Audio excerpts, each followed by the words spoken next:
नमस्कार। अब हम सीखने के दूसरे सिद्धांत के बारे में चर्चा करेंगे जो कि बीएफ स्किनर का क्रिया प्रसूत अनुबंधन है, ऑपरेंट कंडीशनिंग लर्निंग। तो इसमें इन्होंने जो सिद्धांत दिया वह आपका शास्त्रीय अनुबंधन से थोड़ा सा भिन्न है। शास्त्रीय अनुबंधन में आपको पहले उद्दीपक दिखाया जाता है और आपके मन में एक प्रकार से उसके प्रति लालच उत्पन्न करने का प्रयास किया जाता है, जिसके लिए आपकी वास्तविक जो क्रियाओं के साथ साथ जो आपकी मौलिक क्रियाएं हैं, आपके अंदर से जो मतलब जिस पे आपका कंट्रोल नहीं है, वो क्रियाएं भी आपकी अनुबंधित हो जाती। लेकिन स्किनर ने वो आपकी उन प्रक्रियाओं का चुनाव किया जो आप वास्तव में करते हैं और बाद में उसमें एक प्रोत्साहन स्वरूप आपको पुनर्बलन दिया ताकि आप वह प्रक्रिया बार बार करें, मतलब आप सीखें। तो आपके जो स्किनर हैं उन्होंने जो सिद्धांत दिया, पहले तो हम इसके अलग अलग नाम जानते हैं। तो नैमित्तिक सिद्धांत, अगर पूछे कोई सीखने का नैमित्तिक सिद्धांत किसने दिया, तो क्योंकि नैमित्तिक व्यवहार का बात जो है स्किनर ने ही किया है, तो उन्होंने नैमित्तिक सीखने का सिद्धांत भी दिया है। ऑपरेंट कंडीशनिंग या क्रिया प्रसूत अनुबंधन है आर एस टाइप, क्योंकि पहले रिस्पॉन्स है बाद में स्टिमुलस है, तो इसलिए इसको आर एस टाइप या आर टाइप का सिद्धांत कहते हैं। अनुक्रिया उद्दीपन सिद्धांत भी इसको कहते हैं और कार्यात्मक प्रतिबद्धता सिद्धांत भी इसको कहते हैं। तो ये हुए इनके कुछ नाम। अब हम इनके प्रयोग को जानते हैं। दो प्रयोग इन्होंने किए, एक तो चूहे पर और दूसरा कबूतर पे। चीज़ें दोनों लगभग समान थी, लेकिन थोड़ा सा हम इसको समझने का प्रयास फिर से करेंगे। एक बॉक्स जिसका स्किनर बॉक्स बाद में नाम पड़ा, एक चूहे के लिए डिज़ाइन की गई थी, जिसमें प्रकाश की व्यवस्था थी और जालीदार आपका फर्श था, लीवर था और भोजन था। तो भोजन का यहाँ पे आपको कहीं बाहर जाने की ज़रूरत नहीं थी। एक आपके जैसे मान लीजिए कहीं से नली लगी हो और उसमें से भोजन गिरता हो, तो ये लीवर दबाने पे यहाँ पे प्लेट में भोजन आ जाता था।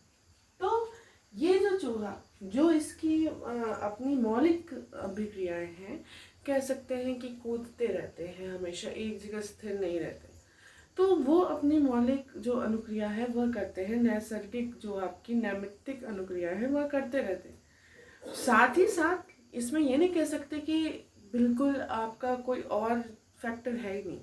एकदम ध्यान रखना है कि इसमें उत्तेजना भी निहित है।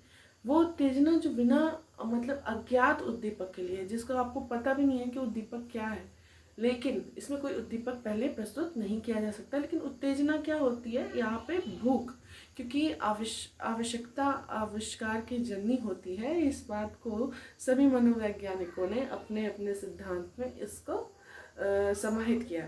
तो चूहे को वैसे भी कूदता फाड़ता है, मान लीजिए किसी पिंजरे में बंद हो गया है, तो पहली बात।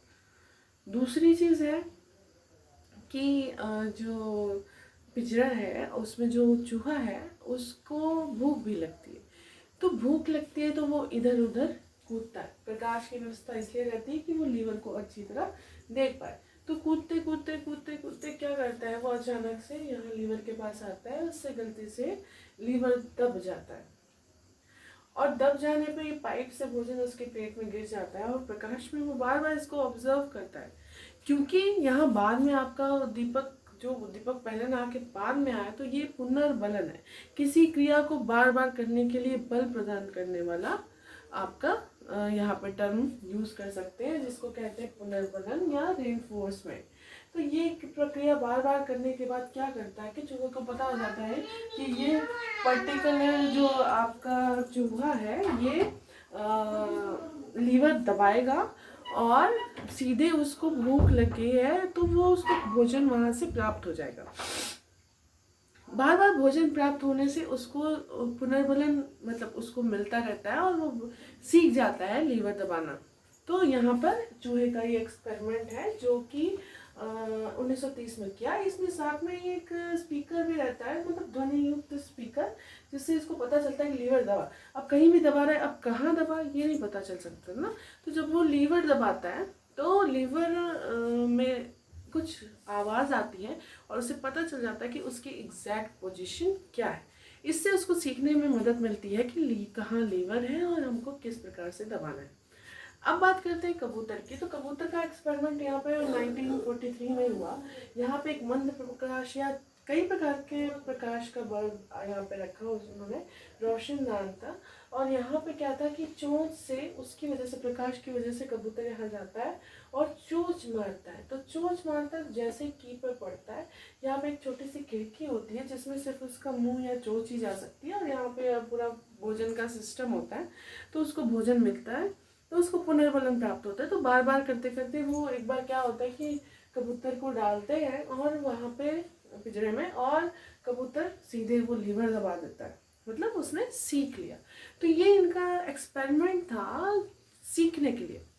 अब इसके मूल भूत जो तत्व है उसके बारे में हम जानते हैं, क्योंकि व्यवहार जो है जिसमें मनोवैज्ञानिकों ने अध्ययन किया हो या आप वास्तव में बात करें तो मुख्य रूप से 2 प्रकार के हो सकते हैं। आपका पहला व्यवहार है प्रकाशित या प्रतिपादित व्यवहार, जो जिसमें हमको पता है कि किस चीज़ के लिए हम कार्य कर रहे हैं। जैसे उद्दीपक, उद्दीपक में हमको पता है कि हमको ये चीज़ प्राप्त करनी है। इसमें जो व्यवहार होता है वो अनैच्छिक होता है, क्योंकि वो उद्दीपक के लिए होता है, हम बिना चाहे भी उसके लिए कार्य करते रहते हैं। मतलब जरूरी नहीं कि वो काम करें, हमको बस उद्दीपक को प्राप्त करना है, उसके लिए हम कुछ भी करते हैं।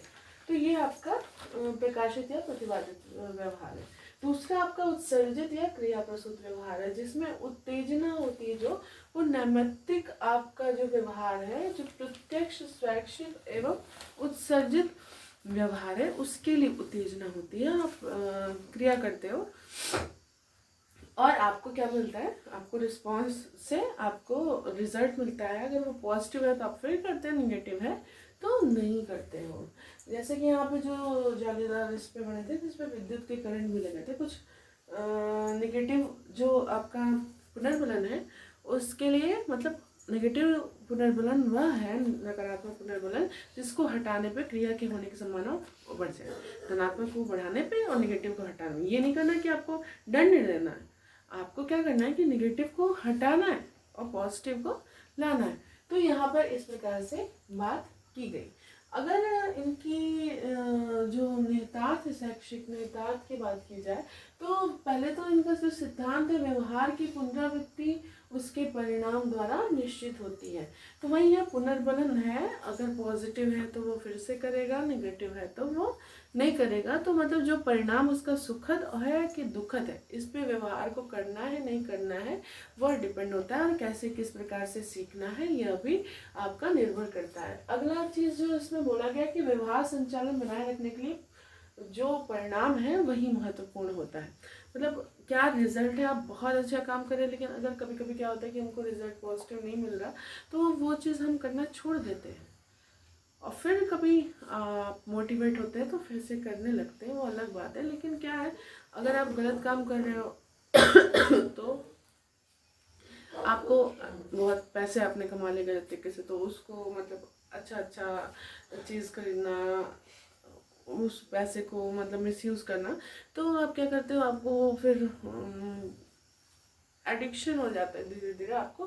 तो वहाँ पे क्या होता है कि वो परिणाम जो आपके लिए उस समय सुखद होते हैं, तो आप उस चीज़ को नहीं छोड़ना चाहते।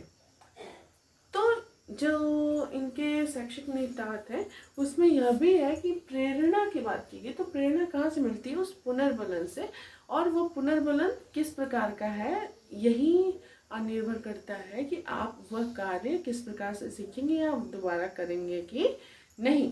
तो यहाँ पे प्रेरणा, प्रभाव, और दूसरा इसमें जो नियम है वो प्रभाव का नियम। प्रभाव मतलब जो रिजल्ट मिल रहा है आपका वही नियम है। तो प्रभाव का नियम इसमें लगता है। शब्द और भंडारण में ये बहुत सहायक होता है। वांछित व्यवहार सृजन के लिए भी बहुत अच्छा होता है। छोटे छोटे पद अगर इसको किए जाए तो गति और सफलता इसमें देखते हैं। मतलब स्पीड एंड एक्यूरेसी, ये बात आपकी जो आपका अभिक्रमित अनुदेशन, ये भी स्किनर ने ही दिया है आपका। तो उसमें ये है कि जब आप सही अनुक्रिया करते हो तभी आप आगे जा सकते हो, नहीं तो वो चेन टूट जाती है जब तक आप सही अनुक्रिया नहीं करोगे।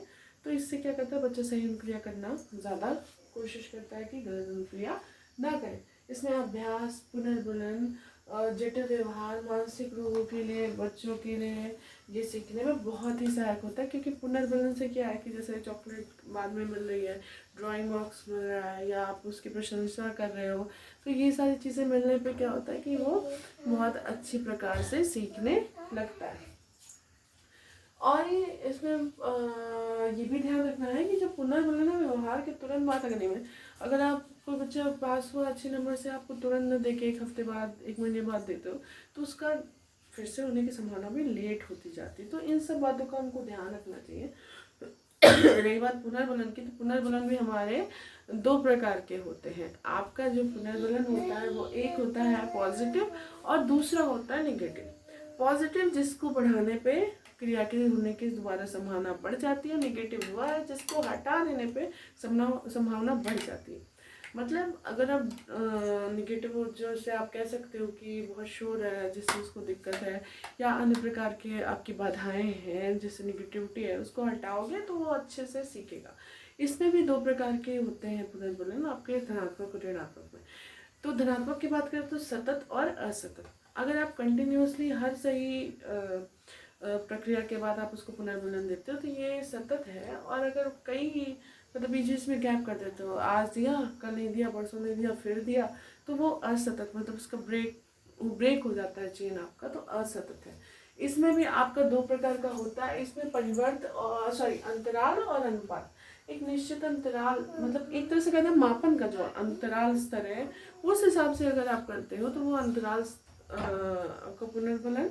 और अगर अनुपात स्तर का है, मतलब उसके मतलब निरपेक्ष शून्य है, तो उसमें अगर आप ध्यान देते हो कि कोई चीज़ ऐसी है जो आपकी 0 से स्टार्ट हो, उसका एकदम एग्जैक्ट एब्सोल्यूट मान हो, एब्सोल्यूट उसके आउटकम्स हो, इस प्रकार का अगर आप मापन यूज़ करते हो पुनर्बलन में, तो भी ये इसको बढ़ाएगा ही।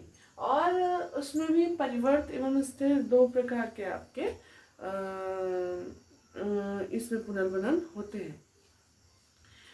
यहाँ पे अगर हम बात करें इसके कंक्लूज़न की, तो कंक्लूज़न बस इतना सा है कि यदि हम कोई काम करते हैं तो वो चीज़ हम उसको दोबारा करेंगे या उस चीज़ को तभी सीखेंगे जब हमारा रिज़ल्ट हमारे अनुकूल होगा। मतलब आपका सब चीज़ आपके रिजल्ट पर डिपेंड करता है कि आप कैसा, आपको सुखद अनुभूति हो रही है या दुखद। तो सीखने का भी यही लॉजिक है कि जैसे आप हर चीज़ में पॉजिटिव मिलता जाएगा तो बच्चा बढ़ता जाता है, और जैसे ही निगेटिव मिलता है तो उसका मोटिवेशन डाउन हो जा रहा है या और प्रॉब्लम आ जा रही है या वो गिव अप कर दे रहा है। तो इसलिए हमको पुनर्बलन को बहुत ही अच्छे एक एजुकेशनल टर्म के रूप में स्वीकार करना चाहिए, क्योंकि ये बच्चों को एक अच्छे आदतों के निर्माण के साथ साथ आपके मतलब सफल जीवन के लिए भी बहुत ही आवश्यक है।